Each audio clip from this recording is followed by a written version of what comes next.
Good morning, আশা করি তোমরা সব ভালোই আছো। আমি অনেক ভালো আছি। আজকে তোমাদের সামনে একটা নতুন রেসিপি নিয়ে চলে এসেছি, আলু উচ্ছের তরকারি। দেখো, আলু উচ্ছেগুলোকে ছোট ছোট করে কেটে নিয়েছি ভালো করে, আর 4টে লঙ্কাও দিয়ে দিয়েছি, ছিঁড়ে নিয়েছি। এর মধ্যে কড়াই বসিয়ে দিয়েছি। এবার পরিমাণ মতন তেল দিয়ে দেবো। পরিমাণ মতন তেল দিয়ে দিয়েছি, একটু তারপর একটু অপেক্ষা করবো। চেপে গেছে, এর মধ্যে দিয়ে দিচ্ছি তেজপাতা, শুকনো লঙ্কা আর পাঁচফোড়ন ফোড়ন দিয়ে দিচ্ছি। হয়ে গেছে, এবার আলু উচ্ছে দিয়ে দিচ্ছি। আলু উচ্ছে দিয়ে দিয়েছি, এবার ভালো করে নেড়ে নেব।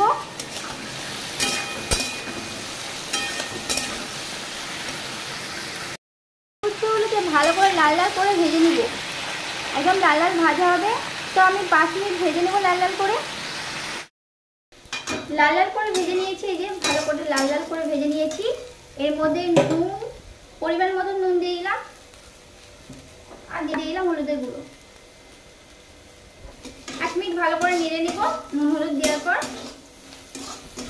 1 মিনিট ভেজে নিয়েছি, দিয়ে এর মধ্যে দিয়েছি জল দিয়ে দিয়েছি। 5 মিনিট ভালো করে ফুটিয়ে নিব, একদম গ্রেভি গ্রেভি টাইপ হয়ে যাবে। 5 মিনিট ভালো করে ফুটিয়ে নিয়েছি, আর একদম থকথকে টাইপের হয়ে গেছে তরকারিটা। এর মধ্যে চিনি অ্যাড করে দেব, চিনি দিচ্ছি। আর এটা একদম তিতো হবে না তরকারিটা, উচ্ছের তরকারি, অবশ্যই ঘরে ট্রাই করবে। আমার রেডি হয়ে গেছে, এবার নামিয়ে দেব। নিয়েছি, এবার আমার উচ্ছে আলুর তরকারি রেডি হয়ে গেছে। আর এইভাবে রান্না করলে একদম তিতো হয় না।